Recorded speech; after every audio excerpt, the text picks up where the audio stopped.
আবার এমন ব্যক্তি আছে যারা কোনোদিন ভালো কাজ করে নাই, যুদ্ধের ময়দানে যে যুদ্ধ করে নাই, কিন্তু এমন একজন ব্যক্তিকে তার ম্যান্ডেটটা দিয়েছে যে ব্যক্তি ইসলামী আন্দোলনের জন্য সর্বদা তার সময়, শ্রম, জীবন সবকিছু ইসলামী আন্দোলনের পথে বিলিয়ে দিয়েছেন।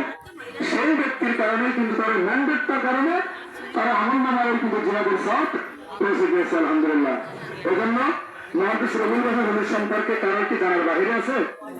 আমি মনে করি বাংলাদেশে যদি 10 জন ভালো মানুষ, 10 জন আমলিয়াত আল্লাহ গুরু মানুষ যদি থেকে থাকে, তার মধ্যে আমি মনে করি 1 নম্বরে আমাদের মহাদেশ রবীন্দ্রনাথ নিঃসন্দেহ।